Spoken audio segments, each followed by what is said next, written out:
چلنا بھی ثواب ہو رہا ہے, بولنا بھی ثواب ہو رہا ہے. یہ خدا کی کتنی بڑی مہربانی ہے, یہ خدا کی کتنی بڑی نعمت ہے کہ جو بندہ لا الہ الا اللہ محمد رسول اللہ کہہ دیتا ہے اور اس کے رسول کی سنتوں پر عمل کی نیت سے جب وہ جاگ رہا ہے, سو رہا ہے, کھا رہا ہے, پی رہا ہے, بیٹھ رہا ہے, بول رہا ہے, اخلاق کا مظاہرہ کر رہا ہے, اخلاق کے ساتھ پیش آ رہا ہے, ہر ادا پر اللہ تعالیٰ اسے ثواب عطا فرما رہا ہے. یہ ہمارا مالک بڑا مہربان ہے, ہمارا رب بڑا مہربان ہے, ہم پر بے حد مہربانی فرمایا ہے. افسوس کہ ہم اس کی مہربانیوں کا جیسا حق ہے شکر ادا کرنے کا وہ حق پورا نہیں کر پا رہے ہیں. آج ہم پریشان ہیں تو کیوں ہیں؟ اسی لیے ہم پریشان ہیں کہ ہم نے اللہ اور اس کے رسول صلی اللہ تعالی علیہ وسلم کے احکام کی جانکاری کو حاصل کرنا چھوڑ دیا ہے, شریعت مطہرہ کی طلب کو ہم نے چھوڑ دیا ہے, زندگی گزارنے کے سلیقے کو حاصل کرنا ہم نے چھوڑ دیا ہے. ہم چاہتے ہیں کہ بڑے سے بڑے کاروبار میں ہمارا ہاتھ ہو جائے, ہم بڑے کاروباری بن جائیں, بڑے بزنس مین بن جائیں,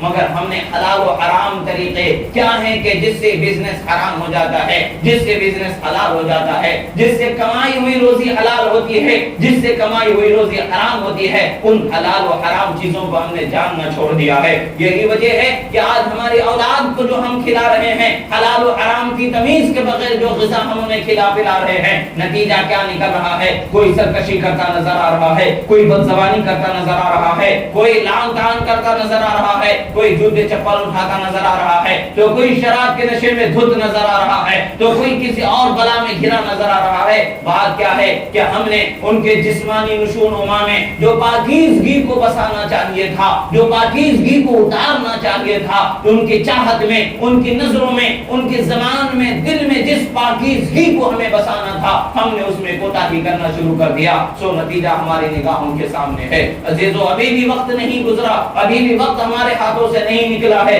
جب تک کہ جان ہے تمام چیزیں ہمارے ہاتھوں میں اللہ نے رکھا ہے. توبہ کا دروازہ بھی کھلا ہے. ہم سے جو کوتاہیاں ہوئی ہیں ان کوتاہیوں پر توبہ ہم ضرور کر سکتے ہیں. جو کاروباری معاملات میں ہم حرام راستوں سے چلے ہیں ان حرام راستوں کو چھوڑ سکتے ہیں, آج بھی توبہ کر سکتے ہیں اور آج بھی سیدھے راستے پر قدم بڑھا سکتے ہیں. اللہ تبارک و تعالیٰ نے ہمارے لیے راستے کو کشادہ رکھا ہے. عزیزو, اپنے اخلاق و کردار کے ساتھ اپنی زندگی کو سنوارنے کی کوشش کریں اور اپنے دل میں رسول اللہ صلی اللہ تعالی علیہ وسلم کی ایسی محبت بسا لے, ایسی محبت بسا لے کہ دنیا کی کوئی چیز اس کے آگے آ ہی نہ سکے. جب بندہ رسول اللہ کی محبت میں سما جاتا ہے, جب اس کے دل میں رسول اللہ کی محبت بس جاتی ہے, دنیا کی کوئی چیز اسے اگرچہ اس کے سامنے بہت بلند و بالا ہوتی ہے کھینچ نہیں کر سکتی ہے, زیر نہیں کر سکتی ہے, اسے اپنی طرف کھینچ نہیں سکتی ہے. عزیزان محترم, حضرت حنظلہ رضی اللہ تعالیٰ عنہ کی مثال یہ لے لیں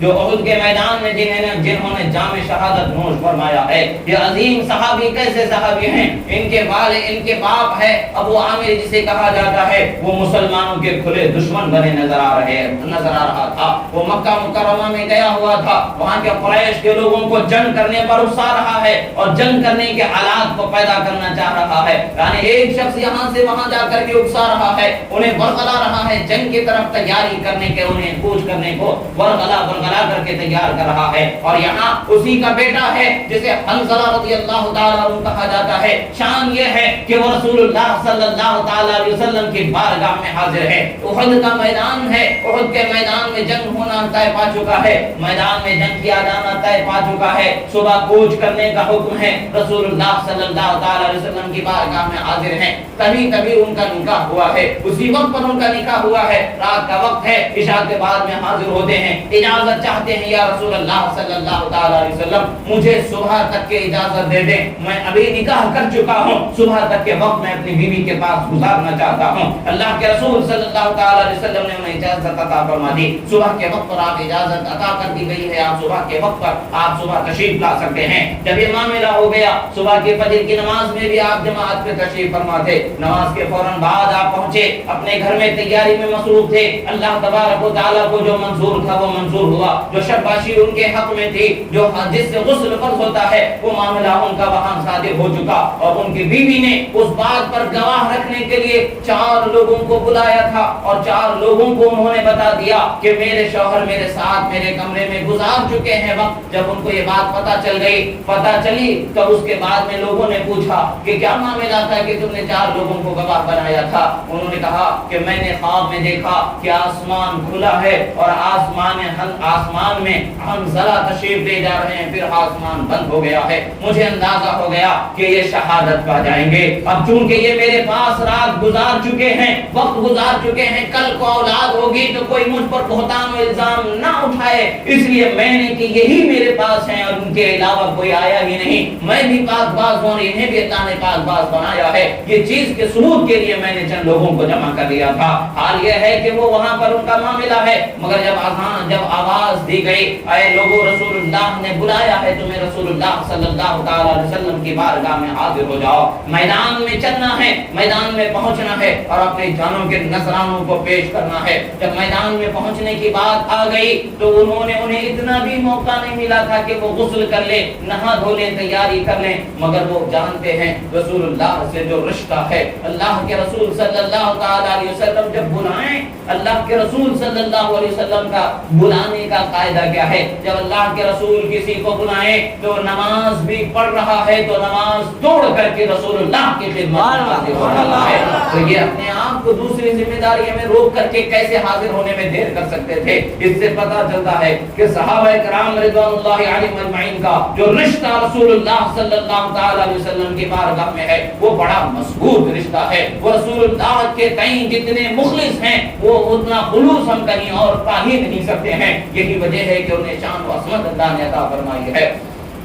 حضرت حنظلہ رضی اللہ تعالی رسول اللہ صلی اللہ علیہ وسلم کی دعوت پر لبیک کر کے پہنچ گئے, میدان میں پہنچ چکے ہیں. میدان میں جو سب سے پہلے جنگ کے میدان میں اتارا جا رہا ہے, اس وقت پر کفار قریش کی طرف سے جو سب سے پہلا حربہ, جو سب سے پہلی چال چلی گئی تھی, انہی حنظلہ کے والد کو سامنے اتارا گیا. کیونکہ ان کے رشتہ دار بہت تھے, اس کے رشتہ دار بہت تھے انصار صحابہ کرام میں. اس کو یہ ظان تھا کہ جب وہ میدان میں آ کر کے پکارے گا اے لوگوں میرے پاس آ جاؤ تو سب آ جائیں گے. اس سے پہلے جو منافق تھا ابن ابی, اس منافق کے ساتھ 300 لوگ تو جا چکے تھے, 1000 میں سے 700 بچے ہوئے ہیں. تو 700 میں سے یہ جب پکارے گا تو آدھے سے زیادہ اس کے پاس آ جائیں گے. یہ ظن لے کر کے آیا تھا. مگر جب وہ پکار رہا تھا کہ لوگوں میرے پاس آ جاؤ, مجھے پہچانو, تم کون, مجھے تم پہچانتے ہو, اچھے سے پہچانتے ہو, آ جاؤ میرے پاس, تو اس کا جواب دینے کے لیے کوئی اور سب سے پہلے نہیں آیا تھا. اگر آیا تھا تو اسی کا بیٹا حضرت حنظلہ رضی اللہ تعالی عنہ تشریف آئے تھے. رسول اللہ کی خدمت میں حاضر ہوتے ہیں, اجازت چاہتے ہیں یا رسول اللہ اجازت دیجئے میں سر قلم کر کے قدموں میں نذرانہ پیش کر دوں. اللہ کے رسول صلی اللہ تعالی علیہ وسلم کی شان رحمت نے یہ گوارا نہیں کیا کہ ایک بیٹا ایک باپ کا سر اتارنے والا ہو جائے. اللہ کے رسول نے انہیں اجازت نہیں دی. اس مرحلے کو دیکھ کر کے ابو عامر گھبرا گیا کہ یہ تو معاملہ اس کے دعوت پر لبیک کہنا, اس کے پاس جانا آنا بہت بڑی بات ہے. اسی کا بیٹا سر کاٹنے کی بات کر رہا ہے, اس کا سر اڑانے کی بات کر رہا ہے. گھبرا کر کے بھاگ گیا. بعد میں معاملہ جنگ طور پکڑ گئی. حضرت حنظلہ رضی اللہ تعالیٰ عنہ نے جام شہادت نوش فرما لیا. جب جام شہادت نوش کر لیا گیا, اب دیکھیں معاملہ کیا ہے. رسول اللہ کی دعوت پر انہوں نے ایک لمحے کی بھی تاخیر نہیں کی تھی, ایک لمحے کی بھی تاخیر نہیں تھی. رسول اللہ نے بلایا تو جس حال میں ہے اسی حال میں رسول اللہ صلی اللہ علیہ وسلم کے پاس آ جاتے ہیں. یعنی اللہ کے رسول کے فرمان پر بندہ جس حال میں ہے اس حال پر عمل پیدا ہو جاتا ہے. تو اللہ تعالیٰ کی بارگاہ سے کیسے کیسے انعامات ملتے ہیں, کتنا اکرام اس بندے پر ہوتا ہے, اس کا اندازہ نہیں لگایا جا سکتا. اس کی چھوٹی سی مثال حضرت حنظلہ رضی اللہ تعالیٰ عنہ ہے. روایتوں میں تاریخ میں آتا ہے کہ جب سارے جنگ کے حالات تمام ہونے کے بعد تمام لوگوں کے ناشائے مبارکہ کو 70 صحابہ کرام شہادت نوش فرما چکے تھے, جام شہادت نوش فرما چکے تھے. 70 صحابہ کرام شہید ہو چکے تھے. جب لاشوں کو جمع کیا جا رہا تھا تو ایک لاش حضرت حنظلہ کی نظر نہیں آ رہی. سب کی لاشیں نظر آ رہی ہیں مگر حضرت حنظلہ کی لاش نظر نہیں آ رہی ہے۔ آخر اللہ کے رسول صلی اللہ علیہ وسلم نے آسمان پر نظر اٹھائی اور فرمایا کہ ان کی بیوی سے پوچھو کیا آج ان پر غسل فرض تھا؟ بیوی سے پوچھا گیا تو جواب دیا گیا کہ ہاں ان پر غسل فرض تھا۔ اتنی مہلت نہیں ملی ان کو کہ وہ غسل کر کے آپ کی دعوت پر لبیک کہیں۔ جب پکارا گیا تو فوراً وہ حاضر خدمت ہو چکے تھے۔ اللہ کے رسول فرماتے ہیں یہی وجہ ہے کہ میں دیکھتا ہوں حوض کوثر سے ملائکہ حنظلہ کو غسل عطا فرماتے ہیں۔ اللہ کے رسول صلی اللہ تعالی علیہ وسلم کے جانثاری کا بدلہ ہے، اسی لیے انہیں غسیل الملائکہ کہا جاتا ہے، یعنی ملائکہ نے جسے غسل دیا وہ صحابی حضرت حنظلہ رضی اللہ تعالی عنہ ہیں۔ عزیزان محترم، اللہ کے رسول صلی اللہ تعالی علیہ وسلم کی عقیدت و محبت میں اپنی جانوں کا نذرانہ پیش کرنا دنیا والوں نے بھی دیکھ لیا کہ کس قدر اللہ تبارک و تعالی انہیں شان و عظمت عطا فرماتا ہے۔ اگرچہ دنیا میں انہیں پاکیزگی حاصل کرنے کا وقتی طور پر کچھ مہلت نہیں ملتی ہے، مگر خدا انہیں ایسا پاکیزہ کر دیتا ہے کہ اس پاکیزہ کیے جانے کی شہادت قیامت تک کے ہوتی رہے گی۔ جب بھی حدیث کی کتابوں کو پڑھا جائے گا، جب بھی تاریخ و سیرت کی کتابوں کو پڑھا جائے گا، یہ واقعہ ہمیں پتہ چلتا رہے گا اور ہماری زبانیں اس کی گواہی دیتی رہیں گی کہ حضرت حنظلہ عاشق رسول کا وہ جنازہ ہے جسے فرشتوں نے غسل دے کر کے پاکی عطا کیا ہے۔ عزیزان محترم، جب بندہ عاشق ہو جاتا ہے، رسول اللہ کا دیوانہ ہو جاتا ہے، رسول اللہ کا چاہنے والا ہو جاتا ہے، ان کے احکام پر عمل کرنے والا ہوتا ہے، تو اسی طریقے کے ہمارے سوچ و تصور سے پرے انعامات اللہ تبارک و تعالیٰ اس بندے کو عطا فرماتا ہے۔ ہماری سوچ اور سمجھ بھی اسے سمجھ نہیں سکتی ہے، تصور میں بھی نہیں لایا جا سکتا کہ کیسی کیسی نعمتیں ملتی ہیں۔ بات صرف اتنی سی ہے کہ ہمیں اپنے حال و احوال کو اللہ اور اس کے رسول کے مرضی کے مطابق سنوارنا چاہیے، اللہ اور اس کے رسول کے حکم کے مطابق سنوارنا چاہیے، اور اپنے دل میں اپنے دل کا رشتہ بننا ہے۔ اگر دل میں اگر کسی کا رشتہ بنے، دل سے اگر کسی کی چاہت رہے، کسی کا جوڑ ہو جائے، تو وہ صرف اور صرف رسول اللہ سے محبت ہو جائے، رسول اللہ سے رشتہ جڑ جائے، اس قدر رشتہ جڑ جائے، اس قدر رشتہ جڑ جائے کہ ہمارے دل کے ہر دھڑکن پر صلی علی محمد صلی علی محمد کی صدائیں نکلنے والی ہو جائیں۔ عزیزان محترم، جب یہ حال ہمارا ہو جائے گا تو خدا کی رحمت ہم پر اس قدر ہوگی، اس قدر ہوگی کہ اس کا اندازہ ہی نہیں لگایا جا سکتا ہے۔ اللہ نے ہمیں موقع دیا ہے، ہماری زندگیوں کو اللہ نے رکھا ہے، کچھ زندگی گزار چکے ہیں، کچھ زندگی ہماری ابھی باقی ہے۔ دنیا کی خواہشیں تو بہت ہیں، دنیا کی لذتیں تو بہت ہیں، آخرت کی فکر بھی ہماری ہی ذمہ داری ہے۔ ہماری قبر میں کوئی اور آ کر کے ہماری طرف سے جواب دینے والا نہیں ہے، کوئی اور آ کر کے ہماری طرف سے ہماری تکلیف کو اٹھانے والا نہیں ہے، کسی اور کی آسانی ہم تک پہنچنے والی نہیں ہے۔ ہاں اتنا یاد رکھیں کہ اچھے عمل ہمارے بعد اگر کوئی کرتا ہے اور اس کا ثواب ایصال کر دیتا ہے تو اس کا بھی ثواب ہمیں پہنچ جائے گا، مگر ہمارے عمل کے جواب سے ہم بچ نہیں جائیں گے، ہمارے کردار کے جواب سے ہم بچیں گے نہیں۔ ہمارے عمل کا ثواب ضرور ہوگا، ہمارے کردار کا ثواب ضرور ہوگا، جواب دینا ہوگا۔ کل جواب کیا دیں گے اس سے پہلے آج کیے ہوئے عمل کو مٹانے کا آسان طریقہ ہے، توبہ کرو، گناہوں کو اللہ تعالیٰ معاف فرما دے گا۔ آج توبہ کے ذریعے جو گناہ مٹا دیے جائیں گے، کل ان گناہوں کے بارے میں سوال نہیں ہوگا کیونکہ اللہ نے معاف فرما چکا ہے۔ کل اگر سوال سے بچنا ہے اللہ کے بارگاہ میں تو آج توبہ کا دروازہ کھلا ہے۔ توبہ کا یہ مطلب نہیں کہ نماز کے بعد ہاتھ سے گلے پر کلے پر دو مرتبہ ہاتھ لگا لیا، استغفر اللہ کہہ لیا یا توبہ توبہ کہہ لیا، ایسا نہیں ہے۔ توبہ کا اصل مقصد تو یہ ہے کہ زبان سے استغفر اللہ کی بارگاہ میں توبہ کا، گناہوں کی معافی کا طلب کرنا ہو، اور دل سے اس گناہ سے نفرت و بیزاری ہو، اس گناہ پر ندامت و شرمندگی ہو، پھر کبھی اس گناہ کو نہ کرنے کا پکا ارادہ بنا لیا جائے، یہ حقیقت میں توبہ ہے۔ ایسی توبہ جب بھی کریں گے یقیناً اللہ تبارک و تعالیٰ توبہ کو قبول فرما لے گا۔ اور توبہ کا نتیجہ کیا؟ جو جس عمل سے ہم نے توبہ کی، جن گناہوں سے ہم نے توبہ کی، ان گناہوں کو اللہ تعالیٰ معاف فرما دے گا، اور ہمارے سوال کم ہو جائیں گے، جواب کم ہو جائیں گے۔ اب جو زندگیوں سے سنوار کر کے اگر ہم چلتے چلے جائیں تو یقیناً اللہ تعالیٰ کی بارگاہ میں کامیابی حاصل ہوگی۔ اللہ تبارک و تعالیٰ سے دعا ہے جو کہا گیا سنا گیا اس پر عمل کرنے کی توفیق عطا فرمائے۔ کہنے میں سننے میں جو غلطی ہوئی اللہ تعالیٰ سے معاف فرمائے. پروردگار ہمارے گناہوں کو معاف فرما. پروردگار ہماری خطاؤں کو معاف فرما. جانے میں انجانے میں جو بھی غلطیاں ہم سے ہوئی معاف فرما. پھر کبھی زندگی میں ہم سے وہ غلطیاں نہ ہونے والی توفیق عزم و ارادہ ہمیں عطا فرما. ہمارے گھروں میں جو بیمار ہیں مولا انہیں شفائے کاملہ واجر عطا فرما. جو قرضدار ہونے والے قرض سے سبکدوشی عطا فرما. جو پریشان حال ہیں انہیں پریشانیوں سے نجات عطا فرما. جن کے گھروں میں جوان بیٹے بیٹیاں بھائی بہن غیر شادی شدہ ہیں ان کے شادیوں کے اسباب مہیا فرما. ان کا بہتر قابل مستقبل فرما. تمام مومنین مومنات کے رشتے ازدواج میں محبت مودت شفقت رحمت عنایت عطا فرما. اقول قولی ھذا استغفر اللہ لی ولکم ولسائر المسلمین وما علینا الا البلاغ المبین برحمتک یا